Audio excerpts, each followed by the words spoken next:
اس وقت سب کو معلوم ہے کہ اس وقت ہمارے ملک کے حالات کیسے ہیں، بدتر حالات ہوئے ہیں، کہیں دنگا ہو رہا ہے، کہیں مسلمانوں کو مارا جا رہا ہے، کہیں مسلمانوں کو کاٹا جا رہا ہے، کہیں مسلمانوں کے خلاف جو ہے وہ زہر اگل رہا ہو رہے ہیں۔ یہ سب اس کی وجہ کیا ہے؟ ہم نے اپنے آپ کو اللہ کے حوالے نہیں کیا، اس لیے اللہ نے ہمیں دشمنوں کے حوالے کر دیا ہے۔ آج پوری امت امام مہدی کے انتظار میں ہے۔ کسی سے پوچھ کے دیکھو، انہیں بھی پوچھتا امام مہدی کے آنے کے نشانات کیا ہمیں ذرا بتاؤ، تو اس لیے میں ان لوگوں کو بولتا ہوں کہ تم لوگ امام مہدی کا انتظار کر رہے ہو، ہم لوگ تمہارا انتظار کر رہے ہیں، کب مسجد کو آؤ۔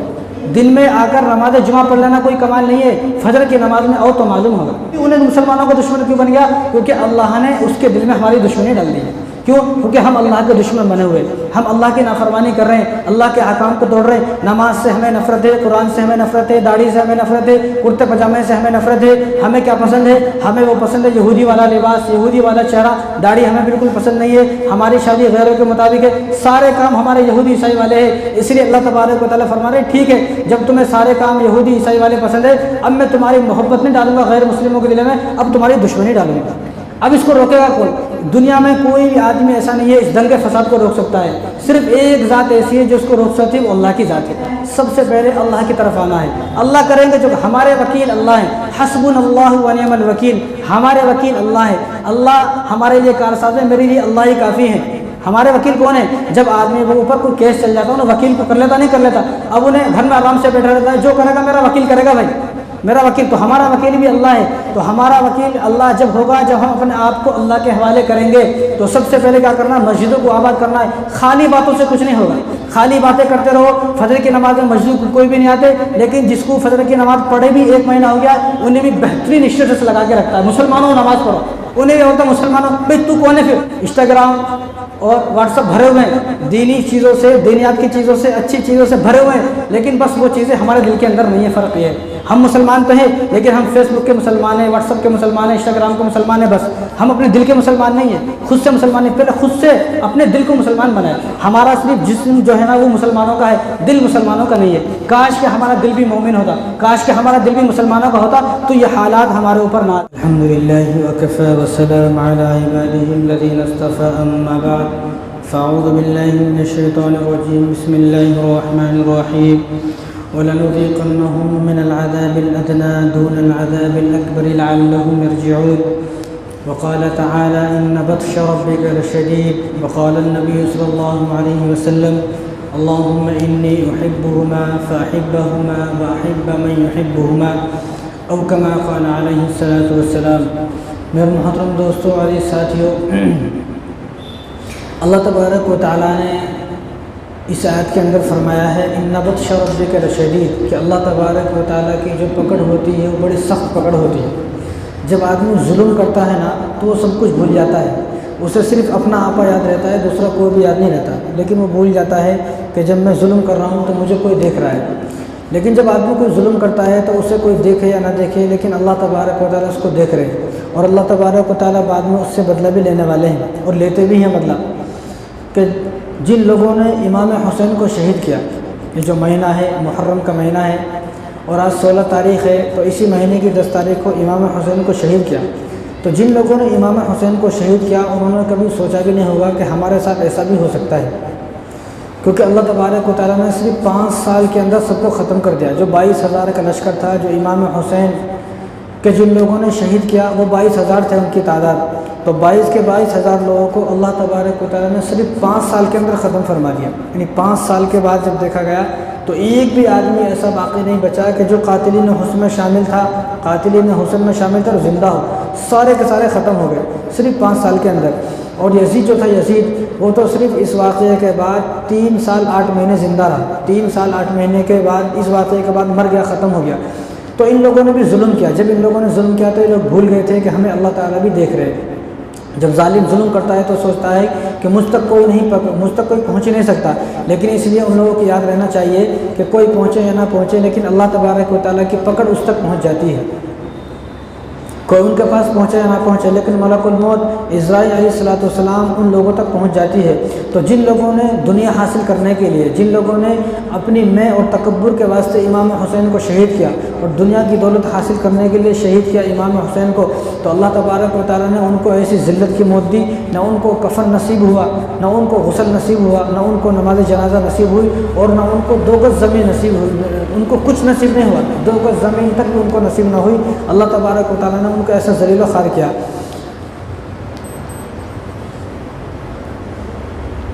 امام حسین رضی اللہ تعالیٰ عنہ کو شہید کیا گیا نا، تو امام حسین نے بد دعا نہیں کی۔ جب امام حسین مدینہ سے مکے آئے اور مکے سے کربلا آئے، اور کربلا میں جب جنگ شروع ہو گئی جب تک بد دعا نہیں کی، لیکن جب حضرت امام حسین رضی اللہ تعالیٰ عنہ کے چھوٹے سے بیٹے تھے علی اصغر، جب حضرت زینب جو امام حسین کی بہن ہے، انہوں نے حضرت علی اصغر کو امام حسین کو دیا کہ ہم لوگ پیاسے ہیں، یہ بچہ بھی پیاسا ہے، کاش کہ تم اس بچے کو لے کر جاؤ یا اس بچے کے لیے پانی لے کر آؤ، یہ بچہ اپنی پیاس کو برداشت نہیں کر سک رہا ہے تو پانی لے کر آؤ۔ تو امام حسین رضی اللہ تعالیٰ عنہ جب پانی لینے گئے بچے کے واسطے، تو جب دریائے فرات سے اپنے مشکیزوں میں پانی بھر رہے تھے، تو ایک آدمی تھا حسین بن نمیر، حسین یہ سواد سے حسین ہے، تو ایسا ظالم انسان تھا، جب اس نے دیکھا کہ امام حسین علیہ السلام پانی بھر رہے ہیں تو اس نے امام حسین کو تیر مارا۔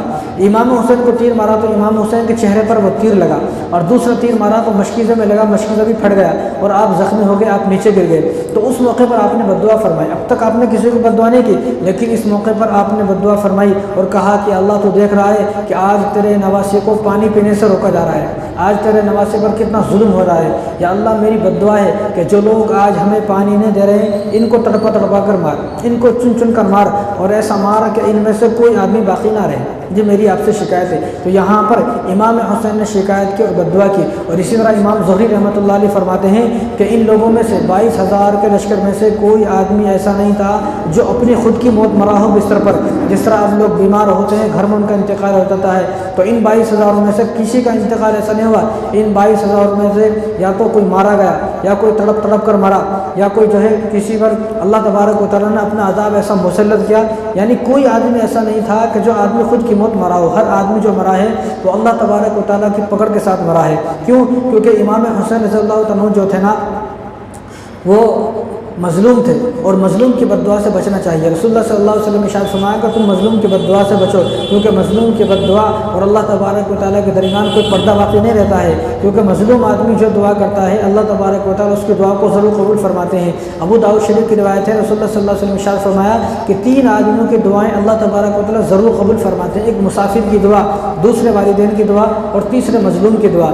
ان تینوں کی دعاؤں کو اللہ تبارک و تعالیٰ ضرور قبول فرماتے ہیں۔ مسافر کون سا مسافر؟ مسافر وہ نہیں جو فلمیں دیکھتا ہوا گانے سنتا ہوا جائے، ایسا مسافر نہیں، بلکہ مسافر وہ مسافر جو آدمی سفر میں بھی نماز نہ چھوڑے، سفر میں بھی قرآن پڑھنا نہ چھوڑے، سفر میں بھی ذکر نہ چھوڑے، تو جو آدمی اس طرح سفر کرتا ہے تو اس مسافر کی دعا کو بھی اللہ تعالیٰ ضرور قبول فرماتے ہیں۔ اور امام حسین تو شہید تھے، اور شہید کا خون زمین پر گرنے سے پہلے اللہ تبارک و تعالیٰ اس کی مغفرت فرما دیتے ہیں۔ تو شہید جو ہے نا، شہید وہ ہے کہ دنیا میں شہید دنیا سے چلا گیا اور جنت میں ہے، تو جنت میں ایک بار جو آدمی چلا جائے گا تو پھر وہ دنیا میں آنے کی تمنا نہیں کرے گا۔ ہر آدمی یہ سوچے گا میں جنت میں آ گیا، اب مجھے باہر نہیں جانا ہے، لیکن شہید ایک ایسا آدمی ہے جو پھر سے دنیا میں جانے کی تمنا کرے گا، یا اللہ مجھے دنیا میں بھیجو اور میں شہید ہو جاؤں، کسی طرح شہید ہو کر پھر سے جنت میں آؤں، کیونکہ اس کا جو انعام ہے، جو اس کو جو درجات ہیں، جو اس کو نعمتیں ملیں گی نا، وہ اتنی ساری نعمتیں ہیں کہ ان نعمتوں کو دیکھ کر وہ سوچے گا مجھے پھر سے شہید کر دیا جائے۔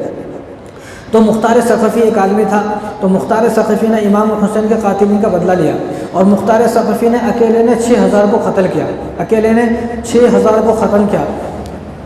تو مختار ثقفی سن 66 ہجری میں، صرف 61 ہجری میں امام حسین کو شہید کیا، اور اس کے بعد صرف 5 سال کے بعد مختار ثقفی نے سن 66 ہجری میں جو ہے سب کو قتل کیا اور سب سے بدلہ لیا۔ مختار ثقفی کون تھا؟ یہ ایک کانا انسان تھا، یہ کانا تھا، اس کی ایک آنکھ کانی تھی، ایک جنگ میں گیا، بڑا بہادر بہت طاقتور آدمی تھا۔ تو جب امام حسین کی شہادت کے چند دن کے بعد 2 لوگوں نے اعلان کیا کہ ہم امام حسین کے قاتلین کا جو ہے ان کو ختم کریں گے، امام حسین کا بدلہ لیں گے۔ تو ایک جو تھا اس کا نام تھا سلیمان بن سرد، اور دوسرے جو تھے وہ مختار ثقفی۔ تو سلیمان بن سرد اس وقت طاقتور تھا، تو سلیمان بن سرد نے عبداللہ بن یزید جو اس وقت کوفہ کا گورنر تھا اس سے شکایت کی کہ مختار کو جیل میں ڈال دیا جائے، اگر مختار باہر رہا تو امام حسین کو جن لوگوں نے شہید کیا ہے امام حسین کا بدلہ لینے کا اس نے اعلان کیا ہے، اگر لوگ اس کے ساتھ مل گئے تو اس کی حکومت آ جائے گی۔ تو عبداللہ بن یزید انصاری نے کہ ان کو جو ہے مختار ثقفی کو جیل میں ڈال دیا۔ تو سلیمان بن سرد اس کی بھی بعد میں ہمت نہیں ہوئی، وہ اسی طرح ختم ہو گیا۔ تو یہ جب مختار ثقفی جب جیل میں چلے گئے تو جیل میں جانے کے بعد انہوں نے خط لکھا۔ خط کس کو لکھا؟ عبداللہ ابن عمر کو لکھا کہ میں جیل میں ہوں اور میں مظلوم آدمی ہوں، میں لاچار بے سہارا آدمی ہوں، مجھے بلا وجہ جیل میں ڈال دیا گیا ہے، تو آپ عبداللہ بن یزید سے میری سفارش کریں، مجھے جیل سے آزاد کرائیں۔ تو عبداللہ ابن عمر نے ان کو جیل سے آزاد کرایا۔ اب جیل سے آنے کے بعد، جیل سے باہر آنے کے بعد اس نے چالاکی کی، کیونکہ یہ بھی کوئی اچھا آدمی نہیں تھا، اس نے چالاکی کی۔ اس نے چالاکی یہ کی کہ امام حسین کے جو بھائی ہے محمد بن حنفیہ، اس نے خواہ ایک خط لکھا، جھوٹا خط لکھا کہ محمد بن حنفیہ نے مجھے یہ کہا ہے کہ تم امام حسین کا بدلہ لو، قاتلین جو ہیں ان کو ختم کرو۔ اب جب انہوں نے یہ خط دکھایا لوگوں کو، اب لوگوں نے جب یہ خط دیکھا تو سارے کے سارے لوگ، سارے مسلمان ان کے ساتھ ہو گئے کہ بھئی ایسا تو آدمی ہمیں کتنے دن سے تلاش تھی جو امام حسین کے قاتلین کو ختم کرے، بدلہ لے، ایسے آدمی کی تو ہمیں تلاش تھی۔ لہٰذا جب اس نے جھوٹا خط دکھایا، اب ایک آدمی سفر کر کے محمد بن حنفیہ کے پاس گیا کہ آپ نے خط بھیجا ہے، تو محمد بن حنفیہ نے کہا کہ میں نے خط تو نہیں بھیجا ہے، لیکن اگر وہ یہ چاہتا ہے کہ بدلہ لے تو میری طرف سے اجازت ہے، وہ بدلہ لے سکتا ہے۔ تو سارے کے سارے لوگ اس کے ساتھ جمع ہو گئے، اس کے ساتھ مل گئے، لیکن مختار ثقفی کوئی اچھا آدمی نہیں تھا، اس نے امام حسین کے قاتلین کا بدلہ تو لیا، لیکن اس نے جب بدلہ لے لیا اور سب کو قتل کر دیا، کوئی باقی نہیں بچا، تو اس کے بعد اس کی حکومت آئی، یہ کوفہ کا گورنر بنا، اور کوفہ کا گورنر صرف 8 مہینے بنا۔ جب 8 مہینے کی اس کو حکومت ملی تو اس نے بھی نبوت کا دعویٰ کر دیا، اس نے بھی نبوت کا دعویٰ کرتا ہے کہ میں بھی نبی ہوں۔ اگر یہ نبوت کا دعویٰ نہ کرتا تو قیامت کے دن یہ بھی امام حسین کے ساتھ کھڑا ہوتا، قیامت کے دن یہ بھی ابوبکر، عمر، عثمان، علی کے ساتھ کھڑا ہوتا، اور قیامت کے دن رسول اللہ صلی اللہ علیہ وسلم اپنے مبارک ہاتھوں سے اس کو آب کوثر پیش کرتے، لیکن اس نے بھی بعد میں نبوت کا دعویٰ کیا۔ اور نبوت کا دعویٰ جب اس نے کیا تو عبداللہ ابن زبیر کو جب معلوم ہوا تو عبداللہ ابن زبیر نے اپنے بھائی مصعب بن زبیر کو بھیجا اس کو قتل کرنے کے لیے، تو مصعب بن زبیر نے ان کو 67 ہجری میں قتل کیا، مختار ثقفی کو۔ تو کاش کہ ایسا نہ کرتا تو بہت اچھا ہوتا۔ تو اس نے اعلان کیا، مختار ثقفی نے اعلان کیا کہ میں امام حسین کا بدلہ لینے والا ہوں، کون کون مسلمان ہیں جو میرے ساتھ آئیں گے؟ تو سارے کے سارے مسلمان ان کے ساتھ ہو گئے، اور دیکھتے ہی دیکھتے چند دنوں میں ان کی جو تعداد تھی وہ ہزاروں میں پہنچ گئی، ہزاروں میں لشکر ان کے ساتھ ہو گیا۔ تو انہوں نے بدلہ لینا شروع کیا۔ سب سے پہلے کس سے بدلہ لیا؟ ایک آدمی تھا عمر بن سعد، جس نے 4000 کا لشکر لے کر امام حسین کا محاصرہ کیا، امام حسین کو چاروں طرف سے گھیر لیا، اہل بیت کو، تمام اہل بیت کو 72 کو چاروں طرف سے گھیر لیا، اور اس نے پانی نہیں پینے دیا اور محاصرہ کر لیا۔ تو عمر بن سعد کا ایک بیٹا تھا حفص، وہ مختار ثقفی کا جو ہے اپنے اس کے ساتھ رہتا تھا، وزیر سمجھے، وزیر تھا، محل میں ساتھ رہتا تھا۔ تو اب ان کے بیٹے حفص سے کہا کہ تم جاؤ عمر بن سعد کو بلا کر لے کے آؤ۔ تو اس نے کہا کہ میرے جو والد صاحب ہیں نا، اب وہ جو ہے گوشہ نشی ہو گئے ہیں، گھر میں رہتے ہیں، اللہ اللہ کرتے ہیں، نماز پڑھتے ہیں، ان کو کسی سے کوئی مطلب نہیں ہے، ان کو یعنی ایسا ہوا جیسا کہ بلی سو چوہے کھا کو حج کو چلی، ایسا۔ تو جب شیر بوڑھا ہو جاتا ہے نا، انہیں شکار کرنا چھوڑ دیتا ہے، تو انہیں کیا بہانے لگاتا ہے؟ انہیں بہانے لگاتا ہے کہ اب میں شکار نہیں کرتا ہوں۔ تو لومڑی نے شیر سے کہا کہ تو یہ مت بول اب شکار نہیں کرتا ہے، تو یہ بول کہ اب تیرے پنجوں میں وہ طاقت نہیں ہے، اب تجھ میں وہ ہمت نہیں ہے۔ تو اسی طرح عمر بن سعد بھی جو تھا نا، بوڑھا ہو گیا، بڑھاپے میں گھر میں جو ہے گوشہ نشی ہو گیا، اللہ اللہ کرنے لگا۔ تو حفص سے کہا مختار ثقفی نے بلا کر لے کر آؤ۔ تو مختار جو ہے حفص نے اور مختار ثقفی نے اپنے فوجیوں کو بھیجا، تو فوجی اس کو جو ہے گرفتار کر کے لے کر آئے۔ جب گرفتار کر کے لے کر آئے تو اس کو پہلے جیل میں بند کر دیا گیا کئی دن تک، 3-4 دن اس کو بند کیا۔ جب پیاس سے تڑپنے لگا، عمر بن سعد وہ ہے کہ جس نے امام حسین کا محاصرہ کیا، تو جب پیاس سے تڑپنے لگا تو مختار ثقفی نے اس کی گردن کو الگ کیا، اس کی گردن کو اس کے سر کو تن سے جدا کیا، اور گردن کو الگ کرنے کے بعد اس کے بیٹے سے کہا کہ میں نے کیسا کیا، کیسا لگ رہا ہے؟ تو بیٹے حفص نے کہا کہ اب میرا زندہ رہنے کو جی نہیں چاہتا ہے، جب میرا باپ ہی قتل ہو گیا تو میرا بھی اب زندہ رہنے جی نہیں چاہتا ہے۔ تو مختار ثقفی نے کہا کہ ٹھیک ہے، تیرا بھی اگر جی نہیں چاہتا ہے زندہ رہنے کو، ٹھیک ہے، تجھے بھی ختم کر دیتے ہیں۔ تو انہوں نے مختار ثقفی نے اس کے بیٹے کو بھی پکڑا، بیٹے کی بھی گردن اڑا دی، اور دونوں کو سر کو لے کر ایک تشت میں رکھا، اور محمد بن حنفیہ جو مدینے میں تھے، امام حسین کا بھائی تھے، ان کے پاس بھیجا اور کہا کہ عمر بن سعد کا سر امام حسین کے بدلے میں ہے، اور اس کے بیٹے حفص کا سر علی اصغر کے بدلے میں ہے۔ تو اس کے بعد ایک ظالم تھا جس کا نام ہے شمر جن جوشن۔ تو شمر جو تھا نا، اس کا پانی پر پہرا تھا، جو دریائے فرات ہے، دریائے فرات پر اس نے پہرا دیا ہوا تھا کہ تمام پانی پئیں گے جانور پانی پئیں گے، بکریاں پانی پئیں گی، حالانکہ کتے خنزیر پانی پئیں گے، لیکن اہل بیت کا کوئی پانی نہیں پیے گا۔ اس نے پانی سے سب کو روک دیا، اہل بیت کو پانی نہیں پینے دیا۔ تو یہ وہ ظالم تھا کہ جس ظالم نے نماز بھی نہ پڑھنے دی۔ امام حسین کو اس ظالم نے 10 محرم کے دن نماز بھی نہ پڑھنے دی، نماز سے روکا، لیکن اس پر بھی اللہ کا عذاب کیسا آیا؟ یہ چتکبرا تھا۔ چتکبرا کون ہوتا ہے؟ جس کے بدن پر سفید نشان ہوئی چتکبرا ہے، اور اس کے بارے میں رسول اللہ صلی اللہ علیہ وسلم نے ارشاد فرمایا کہ ایک چتکبرا آدمی ہے جو میرے اہل بیت کا خون چوس رہا ہے، اور یہ وہی تھا۔ جب میدان کربلا کے اندر امام حسین نے اس کو دیکھا تو دیکھتے ہی فرمایا کہ میرے نانا نے جس کے بارے میں فرمایا تھا کہ چتکبرا کتا، ایک چتکبرا کتا میرے اہل بیت کا خون چوس رہا ہے، انہیں وہ کتا ہے، انہیں وہ کتا ہے۔ تو یہ کوفے سے بھاگ گیا۔ جب اس کو معلوم ہوا مختار ثقفی بدلہ لے رہے ہیں تو کوفے سے بھاگ گیا۔ کوفے سے بھاگ کر ایک کسان کو پکڑا، اس کسان کے گھر والوں کو بندی بنا لیا اور اس کے گھر میں جو ہے چھپ گیا۔ تو اس کسان کو اس نے خط لکھا کہ میرا دوست ہے مصعب بن زبیر، اس کو یہ خط پہنچا کر آؤ، وہ مجھے یہاں سے آزاد کرائے۔ جب وہ کسان جس کے گھر میں یہ تھا اور جس کے گھر والوں کو اس نے بندی بنایا ہوا تھا، تو وہ کسان جب گھر سے باہر نکلا تو دیکھا کہ مختار ثقفی کی فوج چاروں طرف ہے۔ تو مختار ثقفی کی فوج کو ہی مختار ثقفی کی فوج سے پوچھا اس نے مختار کہاں ہے؟ تو مختار ثقفی سامنے تھے۔ اس مختار ثقفی کو وہ خط دے دیا کہ بھئی جو ہوگا دیکھا جائے گا، کہ جس ظالم نے اہل بیت پر رحم نہیں کیا وہ میرے گھر والوں پر کیا رحم کرے گا؟ ہو سکتا ہے یہ میرے گھر والوں کے بھی قتل کر دے، جب میں واپس آؤں مجھے بھی قتل کر دے۔ تو اس نے دل پر پتھر رکھ کر مختار ثقفی کو وہ خط دے دیا۔ مختار ثقفی نے وہ خط دیکھا تو اس کے گھر گیا۔ اس کے گھر جا کر جیسے دروازہ کھٹکھٹایا، اس نے کیا سوچا؟ انہی کسان ہے جو کسان خط لے کر گیا ہے، وہی کسان ہے۔ اس نے یہ سوچا۔ اب اس نے دروازہ کھولا تو دیکھا کہ سامنے مختار ثقفی کی فوج ہے، تو اس کو گرفتار کیا، اور گرفتار کرنے کے بعد اس کو پیاسا رکھا گیا کئی دن تک کہ تو وہ ظالم ہے کہ جس ظالم نے امام حسین کو پانی نہیں پینے دیا دریائے فرات سے، آج تجھے بھی پیاسا رکھا جائے گا۔ تو اس کو کئی دن تک پیاسا رکھا۔ جب پیاس سے اس کی زبان باہر آ گئی اور پیاس سے آشش کرنے لگا اور پریشان ہو گیا، اس کے بعد اس کو قتل کیا گیا، اس کو قتل کیا گیا اور اس کی لاش کتوں کو ڈالی گئی۔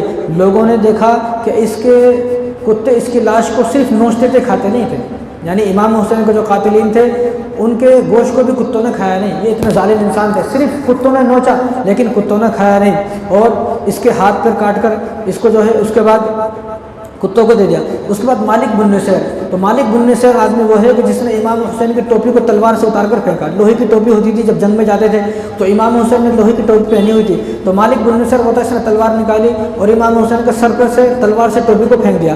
تو مختار ثقفی نے اس کو بھی گرفتار کرایا۔ اس کو گرفتار کرا کے اس کو کیا گیا، اس کے ہاتھ کاٹے، پیر کاٹے، اس کو میدان میں چھوڑ دیا اور اسی طرح تڑپ تڑپ کر مر گیا۔ اور اس کے بعد ایک ظالم تھا جس کا نام ہے حرملہ۔ حرملہ وہ ہے کہ جس نے علی اصغر کو تیر مارا۔ جب علی اصغر کو امام حسین لے کر دونوں ہاتھوں میں گئے کہ ظالموں اس پر تو رحم کرو، بچے کو تو پانی تو کم سے کم ہمیں پانی نہیں دیتے، تو حرملہ تھا، اس نے دور سے تیر مارا اور وہ علی اصغر کے یہاں سے نکلا اور یہاں سے پار ہو گیا، گلے میں تیر مارا۔ تو حرملہ جو تھا نا، تو اس کو گرفتار کیا مختار ثقفی نے، اس کو گرفتار کر کے اس کو بیچ میدان میں کھڑا کیا اور چاروں طرف ہم نے فوجی کو کھڑا کیا، پورے لشکر کو کھڑا کیا اور کہا کہ اس کو سب ایک ساتھ تیر مارو۔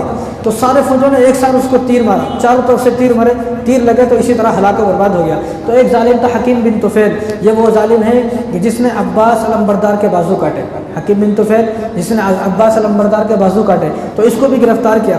گرفتار کر کے اس کو ننگا کیا گیا، اس کے کپڑے اتارے گئے، کپڑے اتار کے اس کو الٹا لٹکا کر اس کو بھی مختار ثقفی نے یہ حکم دیا کہ اپنے سارے لشکر کو اس پر بھی ایک ساتھ تیر برسا جائیں۔ تو سب نے ایک ساتھ تیر برسائی اور یہ بھی ختم ہو گیا۔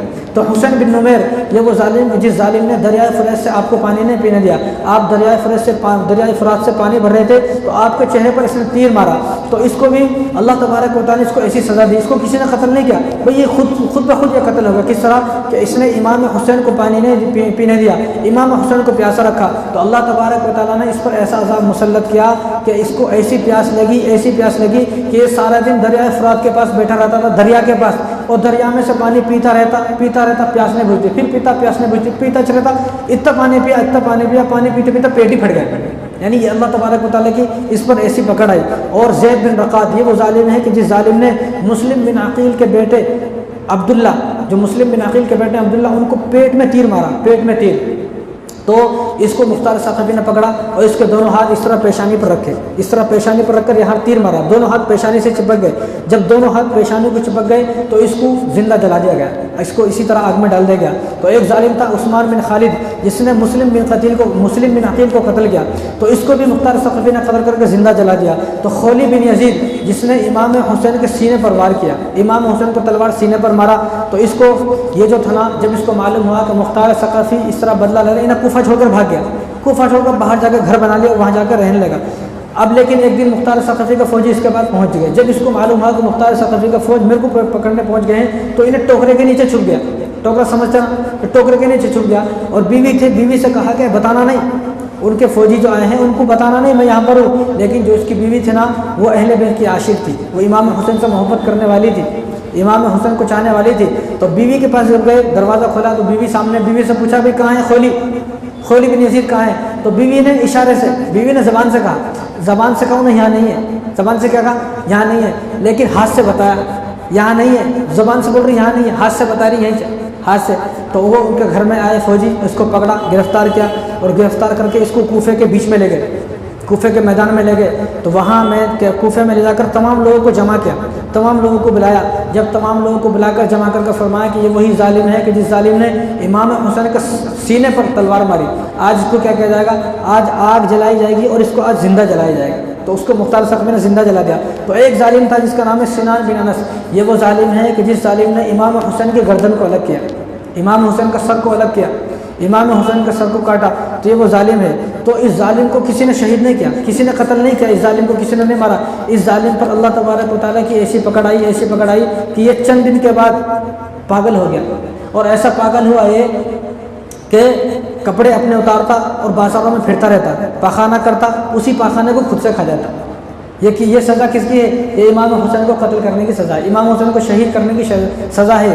خود پاخانہ کیا اور خود اپنا پاخانہ جو ہے وہ کھا جاتا، خود پیشاب کرتا برتن میں اور پیشاب کو پی جاتا۔ یہ اتنی خطرناک سزا اس کو ملی ہے۔ اس کے بعد چند دن کے بعد یہ بھی جو ہے مر گیا، ختم ہو گیا۔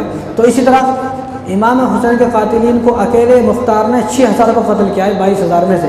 باقی جو لوگ تھے، جب مختار ثقفی نے 6000 کو قتل کر دیا، لیکن بعض لوگ ایسے تھے جو خوف سے ڈر کے مر گئے کہ مختار ثقفی اتنی خطرناک سزا دے رہا ہے کہ ہمیں بھی مار دے گا، تو ڈر سے مر گئے۔ جب وہ ڈر کے مر گئے اور ان کو دفن کر دیا گیا، تو مختار ثقفی کو جب بعد میں معلوم ہوا کہ یہ لوگ خود سے مر گئے، ان کو دفن کر دیا، ان کی قبر کو کھودا، قبر سے نکال کر ان کے ہاتھ کاٹے، پیر کاٹے، بعض لوگوں کو پھانسی دی، پھر کہا اب ان کو دفن کرو۔ یہ لوگ ایسے طرح دفن نہیں ہوں گے، بلکہ ان لوگوں کو سزا دی جائے گی، سزا دینے کے بعد ان لوگوں کو دفن کیا جائے گا۔ تو اسی طرح علامہ ابن جوزی رحمۃ اللہ علیہ، اب مختار ثقفی نے قتل کر دیا، اس کے بعد علامہ ابن جوزی رحمۃ اللہ علیہ فرماتے ہیں ایک بوڑھا تھا نابینا، بوڑھا اچھا خاصا تھا، رات میں سویا، صبح اٹھا تو نابینا ہو گیا، یعنی اندھا ہو گیا۔ اب اس سے پوچھا کہ تو اچھا خاصا تھا، تیرے کو کیا ہوا؟ اس نے کہا کہ رات میں جب میں سویا تو رات میں نے خواب میں دیکھا کہ رات خواب میں حضور صلی اللہ علیہ وسلم آئے، اور حضور صلی اللہ علیہ وسلم نے اپنے آستینوں کو اس طرح سمیٹا ہوا تھا، اور حضور صلی اللہ علیہ وسلم کے ہاتھ میں 2 تلوار تھی، اور حضور کے سامنے بہت سارے لوگ لیٹے ہوئے ہیں، اور ایک پوچھنے والے نے پوچھا، اس کے خواب میں ہی دیکھ رہا ہے خاموش، پوچھنے والے نے پوچھا کہ رسول اللہ آپ کے ہاتھ میں تلوار ہیں اور یہ نیچے لاشیں ہیں، یہ کون ہے؟ حضور نے فرمایا کہ ان کو میں نے قتل کیا۔ یہ کون ہے؟ یہ وہ لوگ ہیں جن لوگوں نے امام حسین کو شہید کیا ہے، یہ وہ لوگ ہیں، ان لوگوں کو مرنے کے بعد میں نے اپنے ہاتھوں سے ذبح کیا ہے۔ تو فوراً جس طرح وہ چپ کے سن رہا تھا بات، تو فوراً حضور صلی اللہ علیہ وسلم کو اس پر نظر پڑی خواب میں، تو حضور نے اس کو پکڑا، ادھر آ تو بھی امام میرے نواسے کے قاتل میں شامل تھا نا، چل تو بھی۔ تو حضور صلی اللہ علیہ وسلم کے ہاتھ، حضور صلی اللہ علیہ وسلم نے جیب سے 2 سلائی نکالی، وہ سلائی نکال کے اس کی آنکھوں میں چبا دی۔ جب وہ صبح اٹھا تو نابینا تھا، یعنی حضور صلی اللہ علیہ وسلم نے خواب میں اس کی آنکھوں میں سلائی چبائی، لیکن جب صبح اٹھا تو وہ نابینا تھا۔ تو علامہ ابن جوزی رحمۃ اللہ علیہ نے فرمایا کہ ایک آدمی، جس آدمی نے امام حسین کے سر کو گھوڑے کے سامنے لٹکایا، اور کوفے سے، وہ کربلا سے کوفہ لے کر گیا، اسی طرح 80 کلومیٹر دور ہے کوفہ سے، جو کربلا سے کوفہ 80 کلومیٹر دور ہے، 80 کلومیٹر دور اسی طرح امام حسین کے سر کو لٹکا کر لے کر گیا۔ اب اس کو کیا ہوا؟ یہ بڑا خوبصورت آدمی تھا، بہت خوبصورت آدمی تھا، رات میں ایک دن سویا، جب صبح اٹھا تو بالکل کالا کوئلہ تارکول کا جیسا ہو گیا۔ اب لوگ حیران ہو گئے، تیرے کو کیا ہوا؟ کل تک تو خوبصورت تھا، اچھا تھا، تو کالا کوئلہ کیسا ہو گیا؟ تو اس نے کہا کہ رات میں جب سویا تو خواب میں 2 فرشتے آئے، تو خواب میں 2 فرشتوں نے آ کر کہا کہ تو وہی ظالم ہے جو امام حسین کے قاتلین میں شامل تھا۔ تو میرے ہاتھوں کو پکڑ پیچھے باندھ دیا اور میرے چہرے کو تندور میں ڈال دیا، تندور سمجھتے نا، تندور میں ڈال دیا۔ تو جب صبح اٹھا تو چہرہ کالا تھا۔ یہ اللہ تبارک و تعالیٰ کی طرف سے سزا ہے۔ تو علامہ ابن جوزی رحمۃ اللہ علیہ ایک اور آدمی کے بارے میں فرماتے ہیں کہ ایک بزرگ تھے سدی رحمۃ اللہ علیہ، حضرت سدی رحمۃ اللہ علیہ، تو انہوں نے کوفے میں دعوت کی، ان کا کچھ ہوگا پروگرام، تو کوفے میں دعوت کی۔ جب دعوت کی تو وہاں اس دعوت میں امام حسین کے قاتلین کا ذکر چھڑ گیا، اور آپ نے فرمایا، امام سدی رحمۃ اللہ نے فرمایا کہ بھائی دیکھو اللہ کی پکڑ اتنی سخت ہے، جو امام حسین کو قتل کرنے والے تھے ایک بھی بچا نہیں، سب کو اللہ نے سب کو موت کے گھاٹ اتار دیا۔ تو اس میں سے ایک آدمی اٹھا، انہوں نے کہا کہ یہ جھوٹی بات ہے جو تم بول رہے ہو۔ کس طرح جھوٹی بات ہے؟ کہ میں بھی امام حسین کے قاتلین میں شامل تھا، میرا تو کچھ بھی نہیں ہوا۔ آدمی اتنے فخر سے بول رہا کیا کہ میں بھی امام حسین کے قاتلین میں شامل تھا، میرا تو کچھ بھی نہیں، میں تو اچھا خاصا ہوں۔ تو حضرت سدی رحمۃ اللہ علیہ فرماتے ہیں اپنے گھر گیا، رات کی دعوت تھی، تو رات میں جب اپنے گھر گیا تو اس کی بیوی نے کہا کہ بھائی چراغ جل رہا ہے، سونے سے پہلے چراغ کو بجھا دو۔ جیسا وہ چراغ کو بجھانے گیا تو اس کی داڑھی تھی، چراغ کی آگ داڑھی کو لگی، داڑھی سے پورے چہرے پر لگی، پورا جل کے خاک ہو گیا۔ تو سدی رحمۃ اللہ علیہ فرماتے ہیں کہ اسی دن فجر کی نماز میں ہم نے خود اس کی نماز جنازہ پڑھی ہے۔ جس آدمی نے کیا کہا؟ جس آدمی نے کہا کہ مجھے کچھ بھی نہیں ہوا، میں بھی شامل تھا امام حسین قاتلین میں، مجھے کچھ بھی نہیں ہوا۔ تو اسی طرح اللہ تبارک و تعالیٰ اس کو ہلاک و برباد کیا۔ تو عبید اللہ ابن زیاد وہ ظالم تھا کہ جو ظالم کوفے کا گورنر تھا، اور جس ظالم نے عمر بن سعد کو، شمر کو، سنان کو، زرا بن شریک تمیمی کو، ان لوگوں کو بھیجا آپ کو شہید کرنے کے لیے۔ جب اس کو معلوم ہوا کہ مختار ثقفی اس طرح بدلہ لے رہے ہیں تو انہیں کوفہ چھوڑ کر بھاگ گیا موصل۔ جب موصل بھاگا تو وہاں پر اپنا ایک لشکر تیار کیا، یہاں سے بھاگا تو اکیلا، لیکن بڑا چالاک تھا، ہوشیار تھا، تو وہاں جا کر اس نے اپنا 30,000 کا لشکر تیار کیا۔ 30,000 کا لشکر تیار کرنے کے بعد اب اس نے مختار ثقفی کو کہا کہ میں لڑنے تیار ہوں، جنگ کرنے تیار ہوں، تم تیار ہو؟ تو مختار ثقفی نے کہا کہ ٹھیک ہے میں تیار ہوں۔ مختار ثقفی کے ساتھ صرف 7,000 آدمی تھے اور اس کے ساتھ 30,000 کا لشکر ہے۔ تو جنگ ہوئی، کب ہوئی ہے جنگ؟ عبید اللہ ابن زیاد سے جو جنگ ہوئی ہے وہ 10 محرم کے دن جنگ ہوئی ہے، یعنی جس تاریخ کو اس نے امام حسین کو شہید کیا، آج اسی تاریخ کو اس نے خود شہید ہونا ہے، خود شہید ہونا ہے۔ تو 10 محرم کو جب جنگ ہوئی، مختار ثقفی کی فوج ہے اور عبید اللہ ابن زیاد کی فوج ہے، تو عبید اللہ ابن زیاد کی فوج اس کو چھوڑ کر بھاگ گئی۔ جب مختار ثقفی کے فوجی غالب آئے تو فوجی سارے چھوڑ کر بھاگ گئے، انہیں اکیلا رہ گیا۔ اب انہیں اکیلا بھاگتا ایک خیمے میں پہنچا تو اس خیمے میں پانی مانگا، تو اس خیمے میں کون تھے؟ اس خیمے میں امام زین العابدین تھے۔ تو امام زین العابدین نے ان کو پانی دیا۔ اب اس نے ایک پیالہ پانی لیا، پی لیا، پھر دوسرا پیالہ پانی لیا، پی لیا، تیسرا پیالہ لیا، پی لیا۔ اب اس نے دیکھا امام زین العابدین کو تو یہ گھبرا گیا، تو امام زین العابدین سے کہا کہ تم نے مجھے پہچانا نہیں، میں وہی ہوں جس نے امام حسین کو قتل کرایا ہے۔ تو امام زین العابدین نے کہا کہ ظالم، میں تجھے کس طرح بھول سکتا ہوں، میں تجھے بھول نہیں سکتا ہوں، میں تجھے کس طرح بھول سکتا ہوں، مجھے سب معلوم ہے کہ تو وہی ہے، پھر تم نے مجھے پانی کیوں پلایا؟ کہ اب جب آپ کو معلوم ہے کہ میں عبید اللہ ابن زیاد ہوں، آپ نے مجھے پانی کیوں پلایا؟ تو امام زین العابدین نے بڑی پیاری بات کہی۔ کیا جملہ کہا انہوں نے؟ یہ جملہ دل پہ لکھنے والا جملہ ہے۔ انہوں نے کہا کہ پانی بند کرنا یہ تمہاری فطرت ہے، پانی بند کرنا، لوگوں کو پانی نہیں پینے دینا یہ تمہاری فطرت ہے، لیکن بے سہارا، مجبور، لاچار کی مدد کرنا، ان کو پانی پلانا یہ میرے نانا کی سنت ہے، میں نے سنت سمجھتے ہوئے تمہارے کو پانی پلایا ہے۔ دیکھو اب اس کے بعد 10 محرم کا دن ہے، تو اب یہ وہاں سے بھاگا، تو جب انہیں پانی وانی پی لیا تو مختار ثقفی کے فوجی آ گئے۔ اب اس کو گرفتار کیا، گرفتار کر اسی وقت جس وقت میں عصر کی نماز سے پہلے ظہر کی نماز کے بعد امام حسین کو شہید کیا، اسی وقت میں ٹائم دیکھ کر، یعنی ٹائم کا اندازہ لگا کر مختار ثقفی نے اس کے گردن کو الگ کیا۔ اب اس کی گردن کو الگ کر اسی جگہ پر، اسی دن، اسی محل میں اس کی گردن کو اسی تشت میں، جس تشت میں، جس برتن میں اس نے امام حسین کا سر کو رکھا، اسی تشت، اسی برتن میں عبید اللہ ابن زیاد کے سر کو رکھا گیا۔ ترمذی کی روایت ہے کہ جب اس کا سر اس تشت میں رکھا ہوا تھا تو لوگوں نے دیکھا ایک سانپ آیا، وہ سانپ آیا، اس کے منہ میں گھسا، کان میں سے نکلا، پھر کان میں سے نکل کر ناک میں گھسا، پھر منہ میں سے نکلا، اسی طرح اس کے اندر سانپ تھا، اور جو اس کے نیچے کا جسم تھا اس کے اندر سے بدبو آنے لگی۔ تو مختار ثقفی نے کہا کہ بھئی اس کو تو ابھی دفنانے سے پہلے اللہ تبارک و تعالیٰ کا عذاب شروع ہو گیا ہے، کہیں ایسا نہ ہو اس کی وجہ سے یہ عذاب ہمارے اوپر آ جائے، اس کو جلد سے جلد دفن کیا جائے۔ اس کو جلد سے جلد اسی طرح دفن کر دیا گیا۔ یہ وہ لوگ ہیں کہ جن ظالموں کو 2 گز زمین بھی نصیب نہ ہوئی، یہ وہ لوگ ہیں کہ جن ظالموں کو کفن بھی نصیب نہ ہوا، غسل بھی نصیب نہ ہوا، نماز جنازہ بھی نصیب نہ ہوئی۔ اس کے بعد یزید تو وہ ظالم ہے کہ جس ظالم نے سب کچھ کرایا ہے۔ تو یزید نے کیا سوچا، اب میں ہمیشہ زندہ رہوں گا، اب مجھے کوئی روکنے والا نہیں ہے، اب مجھ تک کوئی پکڑنے والا نہیں ہے۔ لیکن ظالم یہ بھول جاتا ہے کوئی تجھے پکڑے یا نہ پکڑے، لیکن اللہ کی پکڑ تجھ تک پہنچ جائے گی، کوئی پہنچے یا نہ پہنچے، کوئی تجھے ظلم کرتے ہوئے دیکھ رہا نہیں دیکھ رہا، لیکن اللہ تبارک و تعالیٰ تجھے ظلم کرتے ہوئے اچھی طریقے سے دیکھ رہے ہیں، اللہ کی پکڑ پہنچ جائے گی۔ تو یزید تک بھی اللہ کی پکڑ پہنچی۔ جب یزید نے امام حسین کو شہید کر دیا تو یزید شہادت کے بعد، امام حسین کی شہادت کے بعد یزید صرف 3 سال 8 مہینے زندہ رہا۔ اس نے کیا سوچا، اب تو میں 100 سال زندہ رہوں گا، صرف 3 سال اور 39، صرف 39 سال کی عمر میں مر گیا۔ سن 64 ہجری میں، 61 ہجری میں امام حسین کو شہید کیا، اور یہ سن 64 ہجری میں 3 سال کے بعد ہی، 3 سال 8 مہینے کے بعد ہی ختم ہو گیا۔ اب یہ نا اس کے مرنے کی 2 وجہ بیان کی جاتی ہے، میں آپ کو دونوں وجہ بتاتا ہوں۔ اب انہیں بہت موٹا تھا، انہیں اتنا موٹا تھا کہ اس لیے تو انہیں شام سے باہر نہیں جاتا تھا, کہیں بھی نہیں جاتا تھا, اس لیے کوفہ کو نہیں آیا. انہیں بہت موٹا تھا, اس کا بس کا کچھ بھی نہیں تھا, خالی انہیں بیٹھا بیٹھا آرڈر کرتا تھا, اتنا موٹا تھا. تو اس کا شوق عجیب شوق تھا. اس کا شوق کیا تھا, اس نے ایک پنجرا بنا ہوا تھا, پنجرا لوہے کا. تو اس میں کیا کرتا, اس نے ایک مینڈے کو بند کرتا, ایک بندر کو بند کرتا, ایک بھالو کو بند کرتا. اب مینڈے بندر بھالو ایسے ہیں آپس میں دوسرے دیکھتے لڑ جاتے ہیں. ابھی نہ بیٹھتا ان کا کھیل تماشا دیکھتا, وہ لڑتے رہتے جب تک وہ ایک دوسرے کو جان سے مار نہیں دیتے, قتل نہیں ہو جاتے, یہ دیکھتے رہتا تھا. ایسا ظالم انسان تھا. تو اس کی 2 وجہ. پہلی وجہ کیا ہے مرنے کی؟ پہلی وجہ ہے کہ انہیں شراب بہت زیادہ پیتا تھا یزید, تو شراب پینے کی وجہ سے اس کی آنتیں گل گئی. اب بھی جو لوگ شراب پی رہے ہیں وہ سوچیں کہ وہ یزید کا کام کر رہے ہیں. پھر وہ لوگ بولے میں حسینی ہوں, کون مانے گا؟ دنیا میں تم چیختے چلا سکتے ہو لیکن آخرت میں نہیں چلا سکتے. تو یزید کا کام تھا شراب پینا. جو لوگ آج کل شراب پی رہے ہیں کان کھول کر سن لیں, دل پہ لکھ لیں, امام حسین نے کبھی شراب کی طرف دیکھا بھی نہیں, استعمال کرنا تو دور کی بات ہے. لیکن جو لوگ شراب پی رہے ہیں وہ سوچ رہے ہیں وہ یزید کی طرف, وہ قیامت کے دن کو حشر بھی یزید کے ساتھ ہی ہوگا, کیونکہ شراب پینا یزید کی عمل ہے اور شراب سے نفرت کرنا یہ حسین کا عمل ہے. اب تمہاری مرضی ہے, تم کیا فیصلہ کرتے ہو, تمہیں کس کے ساتھ اپنا حاصل چاہیے.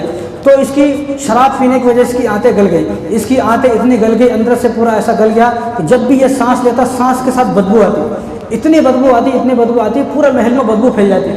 اب جو لوگ ڈاکٹر تھے اس وقت کے, حکیم تھے, طبیب تھے, جو اس کا علاج کرنے کے واسطے آتے, وہ علاج کرنے کے واسطے جب آتے تو خوشبو کی وہ شیشہ لے کے آتے, 10-15 شیشی لے کے آتے اور کہتے تم یہ خوشبو میرے پورے بدن پہ ڈال دو. وہ حکیم طبیب جو تھا پورے بدن پہ خوشبو لگا کے آتا, پھر بھی وہ خوشبو ختم ہو جاتی. وہ بدبو اتنے زیادہ تھی.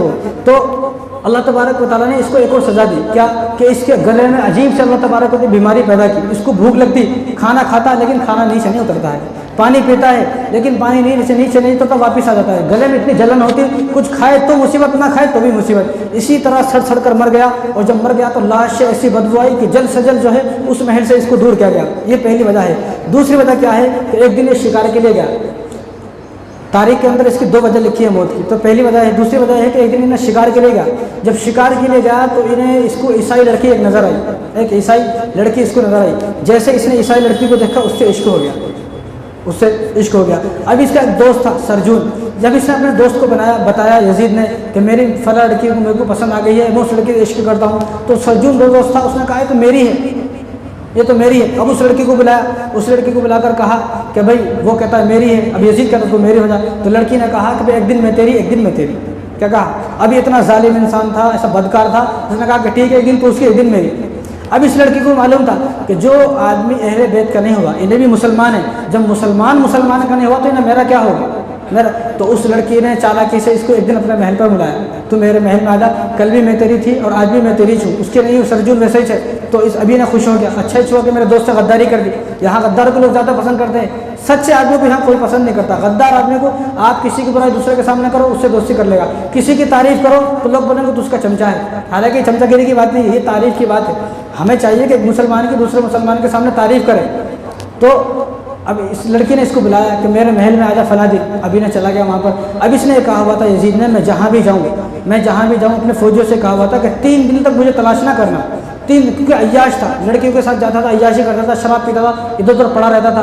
تو اس نے کہا ہوا تھا اپنے فوج سے کہ 3 دن تک مجھے تلاش نہ کرنا. جب 3 دن تک میں نہ ملوں تو چوتھے دن مجھے ڈھونڈ کر لانا. کافی مرتبہ ایسے جاتا تھا تو 3 دن تک شراب پی کے پڑا رہتا تھا. لوگ فوجی جاتے تھے اٹھا کر لے کے آتے تھے, لیکن اب ایسا ہونے والا نہیں ہے. اب وہ لڑکی اس کو لے گئی محل میں, اور محل میں جا کر اس کو خوب شراب پلائی. اتنی شراب پلائی کہ شراب پی کر بالکل بے ہوش ہو گیا. جب یہ بے ہوش ہوا, لڑکی نے خنجر نکالا اور خنجر اس کے سینے میں مارا, اور سینے میں مارا کے اس کو جو ہے ختم کر دیا. اب 1 دن ہو گیا, 2 دن ہو گئے, جب 3 دن ہو گئے, فوجی نے کہا ہوا تھا 3 دن کے بعد تلاش کرنا, اور فوجی اس کی 3 دن کے اندر لاش سڑ گئی, بدبو آ گئی, کیڑے پڑ گئے لاش میں کیڑے پڑ گئے, کوئی اٹھانا والا نہیں ہے. تو جب 3 دن کے بعد اس کی فوج وہاں پر پہنچی تو انہوں نے دیکھا کہ تو یہاں مرا پڑا ہوا ہے. اب فوج نے سوچا کہ اس کو اٹھا کر لے کر جائیں گے تو ہماری بے عزتی ہے, ہمارا حاکم اس طرح مر گیا. تو فوج نے کیا کر وہیں سے جلدی سے کیسا بھی کھڈا کھودا, کوئی قبر نہیں بنائی, خالی کھڈا کھودا, نماز جنازہ پڑھی, نہ کسی نے غسل دیا. سڑے ہوئے آدمی کو کون غسل دے گا, کسی نے غسل نہیں دیا. تو فوجی نے وہیں کھڈا کھود کر دبا دیا اور دبا کے ختم کر آ گئے. اب اس کی قبر کہاں ہے؟ دمشق میں اس کی قبر ہے. تو جب بنو عباس کی خلافت آئی، بنو امیہ کے بعد جب بنو عباس کی خلافت آئی تو بنو عباس نے اس کی قبر کے اوپر شیشے کی فیکٹری بنائی۔ شیشہ کس سے پگھلتا ہے؟ شیشہ آگ سے پگھلتا ہے، یعنی آگ کی فیکٹری اس کے قبر کے اوپر بنائی۔ لیکن بعد میں جب بنو عباس ختم ہو گئی، بنو عباس کی حکومت ختم ہو گئی تو وہ فیکٹری بھی ختم ہو گئی۔ آج وہاں پر آج آپ سرچ کر کے دیکھیں یزید کی قبر کہاں ہے؟ یزید کی قبر دمشق کے اندر ہے۔ آج اس کی قبر پر کچرا ڈالا جاتا ہے، کچرا، کتے خنزیر بیٹھے رہتے ہیں۔ اور وہ دمشق کے اندر آپ کوئی جائے گا پوچھتا ہے کہ اس کی قبر کہاں ہے، کوئی بتاتے بھی نہیں اس کی قبر کہاں ہے، کیونکہ اس کو اتنا ملعون، اتنا ناکارہ، اس کو اتنا بدکار لوگ سمجھتے ہیں کہ لوگ بتاتے بھی نہیں۔ اگر کسی نے بتا دیا، آپ میں سے کوئی وہاں گیا اور کسی سے پوچھا، کسی نے آپ کو کسی نے بتا دیا کہ اس کی قبر وہاں پر ہے، اب اس کے گھر والوں کو اگر معلوم ہو گیا کہ اس نے اس ظالم کا جو ہے بتایا ہے، اس ظالم کی قبر کے بارے میں کہ یزید کی قبر کہاں، وہ لوگ اس آدمی کو اپنے گھر میں بھی نہیں گھسنے دیتے، کہ حالانکہ وہ عیسائی ہیں، یہودی وہاں پر رہنے والے، لیکن یہودی اور عیسائیوں میں بھی اتنی نفرت ہے یزید سے کہ وہ لوگ بھی اس کی قبر کو بتاتے نہیں اس کی قبر کہاں ہے، اور امام حسین کی قبر کہاں ہے سب دنیا کو معلوم ہے۔ آج پوری دنیا کے اندر کوئی آدمی ایسا نہیں ہے جو اپنے بیٹے کا نام یزید رکھتا ہو، لیکن لاکھوں کروڑوں لوگ ایسے ہیں جو اپنے بیٹے کا نام حسین رکھتے ہیں۔ آج قبر کا نشان ہے، قبر ہے، لیکن لوگ کوڑا ڈالتے ہیں، لوگ کچرا ڈالتے ہیں۔ اور امام حسین کی قبر کا کیا حال ہے؟ سارے لوگ وہاں فاتح دیتے ہیں، فاتح دینے جاتے ہیں۔ تو امام حسین کا کیا حال ہے ان کا؟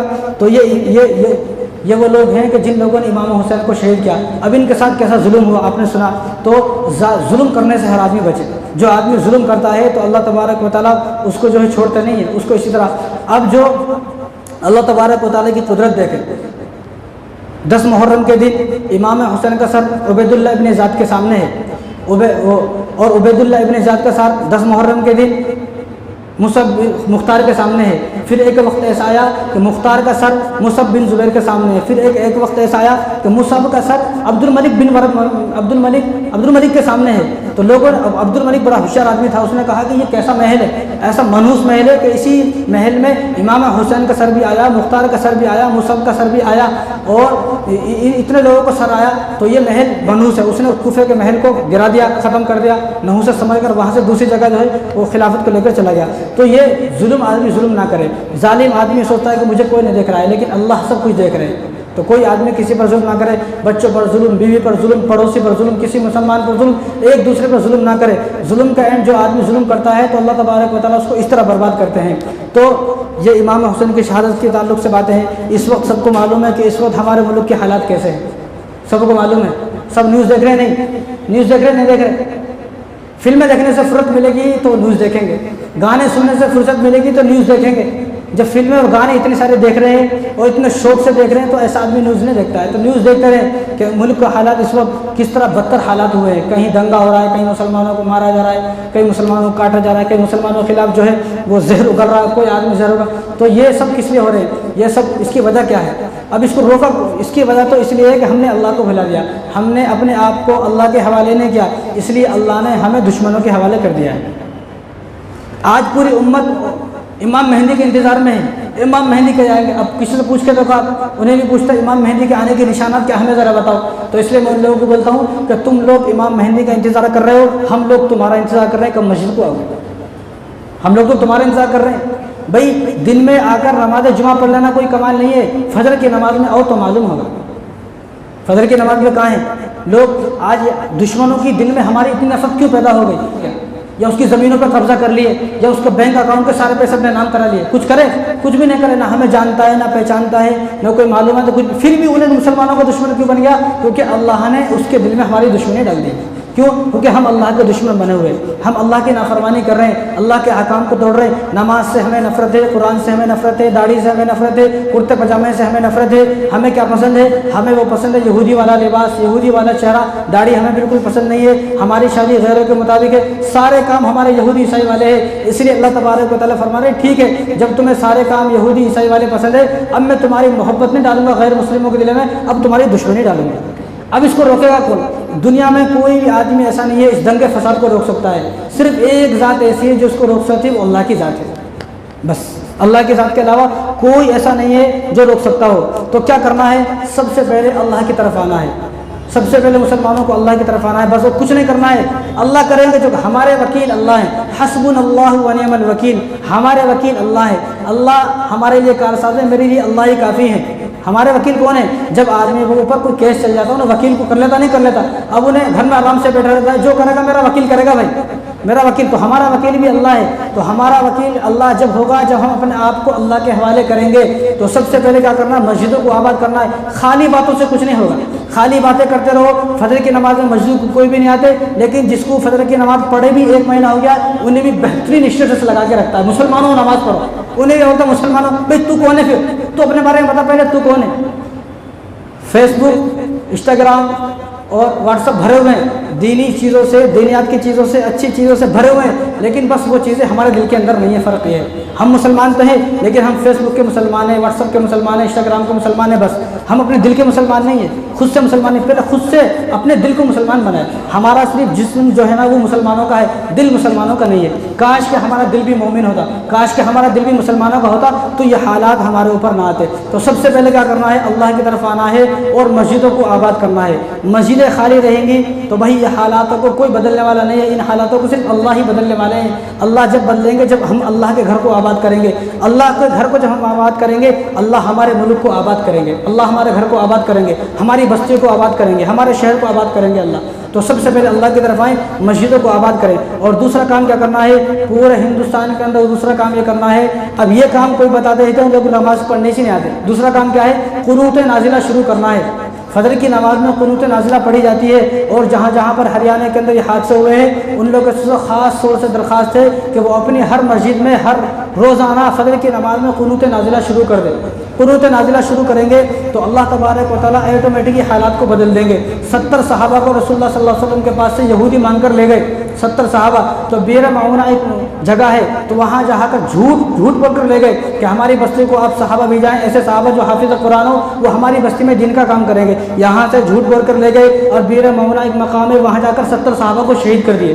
جب 70 صحابہ کو شہید کر دیے اور حضور کے جب معلوم ہوا کہ یہ ظلم ہوا ہے, ہمارے صحابہ کو شہید کر دیا, تو حضور صلی اللہ علیہ وسلم نے قنوت نازلہ شروع کی اور 1 مہینے تک ان کا نام لے لے کر قنوت نازلہ میں جو ہے ان کے لیے بد دعا کرتے رہے. فجر کی نماز میں خاص کر کے جن علاقوں کے اندر یہ حادثے ہوئے, جہاں دنگے ہوئے, ان لوگوں کو چاہیے کہ وہ اس پر عمل کرے. ہونا تو چاہیے کہ پورے ہندوستان کے اندر, لیکن ان لوگوں کو چاہیے کہ اس کو کرتے رہیں, قنوت نازلہ پڑھتے رہیں. اور دوسرا کام کیا کرنا ہے کہ جو قوم فجر کی نماز بھی نہیں پڑھتی ہے, اور جو قوم 8 بجے سو کر اٹھتی ہے, 9 بجے سو کر اٹھتی ہے, جس قوم کی صبح 8-9 بجے ہوتی ہے, بھائی اس قوم پر اللہ تبارک و تعالیٰ رحم نہیں فرمائیں گے. یہ صاف بات ہے, یہ صاف بات ہے. یہ بات ذرا کڑوی ہے, کڑوی لگتی ہے, لیکن یہ حقیقت بات ہے. جب تک ہم لوگ فجر کی نماز میں نہیں اٹھیں گے حالات بدلنے والے نہیں ہے. کسی بھی طرح حالات بدل لیں گے چاہے آپ کتنی بھی کوشش کر لیں. دوسرا کام کیا کرنا ہے کہ ہر مسلمان کو آیت کریمہ پڑھنا ہے. ترمذی کی روایت ہے, رسول اللہ صلی اللہ علیہ وسلم ارشاد فرمایا کہ جو آدمی جس مقصد کے لیے بھی آیت کریمہ پڑھتا ہے تو اللہ تبارک و تعالیٰ اس کے اس مقصد کو ضرور پورا فرماتے ہیں. یونس علیہ السلام مچھلی کے پیٹ میں چلے گئے تو حضور صلی اللہ علیہ وسلم نے فرمایا اگر وہ مچھلی کے پیٹ میں گئے اور جا کر آیت کریمہ نہ پڑھتے, لا الہ الا انت سبحانک انی کنت من الظالمین نہ پڑھتے, تو وہ قیامت تک بھی مچھلی کے پیٹ سے باہر نہ نکلتے. انہوں نے مچھلی کے پیٹ میں جا کر آیت کریمہ پڑھی تو اللہ تبارک و تعالیٰ نے صرف 40 دن کے بعد ان کو جو ہے ان کے حالات میں درست فرما دیے, اور ان کی قوم جس قوم سے وہ بھاگ کر گئے وہ قوم ایمان بھی لے آئی, ان لوگوں نے توبہ بھی کی, اور ان کے حالات پہلے سے بہتر ہو گئے, اور مچھلی کے پیٹ سے صرف 40 دن کے اندر باہر آ گئے, ورنہ قیامت تک وہ مچھلی کے پیٹ کے اندر رہتے. خواتین کو چاہیے کہ وہ ہر وقت اس کو پڑھتے رہیں, لا الہ الا انت سبحانک انی کنت من الظالمین. لیکن خواتین جب پڑھیں گی, خواتین جب نماز پڑھیں گی, آج کل کی خواتین کو تو یہ نہیں معلوم عصر کا وقت کب ہے, مغرب کا وقت کب ہے, وہ نماز کے وقت نہیں معلوم. لوگ تو پھر بھی آ کے مسجد کو پڑھ لیتے ہیں, کیسا بھی اذان کی آواز آتی ہے, کیسا بھی شرم حجری میں چلے جاتے ہیں, لیکن خواتین بیچاری مہینے تک بھی نماز نہیں پڑھتی ہے. ایسی خواتین کے بارے میں ہم سے پوچھا جائے گا تو آپ اپنی خواتین کو یہ بات بتائیں کہ اگر ہر وقت بھی نہیں پڑھ سکتے تو ہر نماز کے بعد 100 مرتبہ لا الہ الا انت سبحانک انی کنت من الظالمین. اور ایک اور جملہ جو میں نے ابھی بتایا ہے, حسبنا اللہ و نعم الوکیل, اس کو زیادہ سے زیادہ پڑھتے رہیں. بخاری کی روایت ہے, رسول اللہ صلی اللہ علیہ وسلم ارشاد فرمایا کہ جس وقت ابراہیم علیہ السلام کو آگ میں ڈالنے لے گئے, تو جب وہ آگ میں جانے والے تھے, آگ میں ان کو ڈالا جا رہا تھا, تو انہوں نے یہی الفاظ یہی جملے بولے, سبحان کہ حسبنا اللہ و نعم الوکیل. جب انہوں نے الفاظ بولے تو اللہ تبارک و تعالیٰ نے ان الفاظوں کی برکت سے ان کی آگ کو ٹھنڈا فرما دیا. آگ کتنی ٹھنڈی ہو گئی سب کو معلوم ہے. حضرت عائشہ پر تہمت لگائی, حضرت عائشہ پر ظالموں نے کفار مکہ نے تہمت لگائی, تو انہوں نے جب اپنی تہمت کے بارے میں سنا تو انہوں نے الفاظ بولے حسبنا اللہ و نعم الوکیل, کہ میرے لیے اللہ کافی ہے اور ہمارا وکیل صرف اللہ ہے. حضرت ہاجرہ کو جب ابراہیم علیہ السلام جنگل میں چھوڑ کر گئے تو انہوں نے بھی یہ الفاظ بولے.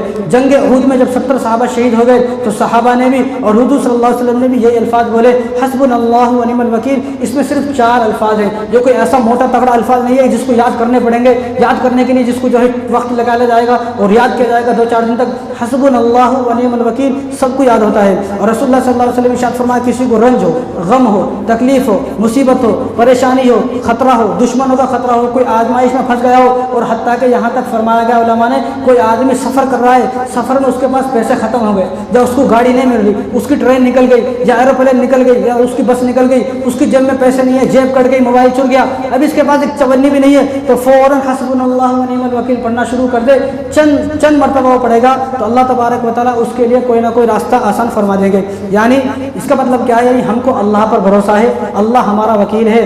ہماری دیکھو اللہ کی طاقت کے سامنے سب طاقت ختم ہے. مخلوق کی طاقت کیا طاقت ہے؟ مخلوق کی طاقت تو کچھ بھی طاقت نہیں ہے. اللہ کی جو طاقت ہے، اللہ کی طاقت کے سامنے مخلوق کی طاقت کچھ بھی نہیں ہے. اب جو لوگ ظلم کر رہے ہیں، آئے دن ظلم کر رہے ہیں، مسلمانوں کو مارے، یہ مخلوق ہی تو ہے، یہ اللہ تبارک و تعالیٰ سے تو بڑے طاقتور نہیں ہے. جب ان الفاظوں کو، ان جملوں کو پڑھیں گے تو اللہ تبارک و تعالیٰ ضرور جو ہے ہمارے لیے کچھ نہ کچھ راستہ نکالیں گے. تو سب سے پہلے مسجدوں کو آباد کریں. ہم اللہ کے گھر کو آباد کریں گے، اللہ ہمارے ملک کو آباد کریں گے، ہماری بستی کو، ہمارے شہر کو آباد کریں گے. اگر ہم نے اللہ کے گھر کو آباد نہیں کیا، خدا کی قسم مسجد میں بیٹھ کر میں کہہ رہا ہوں اللہ کی رحمتیں نہیں آ سکتی. اللہ کی رحمتیں ان کے ساتھ آئیں گی جو لوگ نیک ہوں گے، جو لوگ مومن ہوں گے. ہم لوگ ابھی مومن بنے ہی نہیں. رسول اللہ صلی اللہ علیہ وسلم نے ارشاد فرمایا، یہ مسلم شریف کی روایت ہے، حضور نے ارشاد فرمایا کہ میں تمہیں بتاؤں منافق کون ہے، میں تمہیں بتاؤں منافق کون ہے. صحابہ حیران ہو گئے، رسول اللہ ضرور بتائیں. تو حضور نے ارشاد فرمایا جو آدمی عشاء کی نماز نہیں پڑھتا، فجر کی نماز نہیں پڑھتا ہے، وہ آدمی منافق ہے. اب آپ حساب لگا سکتے ہو آپ مومن ہو کہ منافق ہو. اللہ تبارک و تعالی ہم سب کو ان باتوں پر عمل کرنے کی توفیق عطا فرمائے. وما علینا الا البلاغ.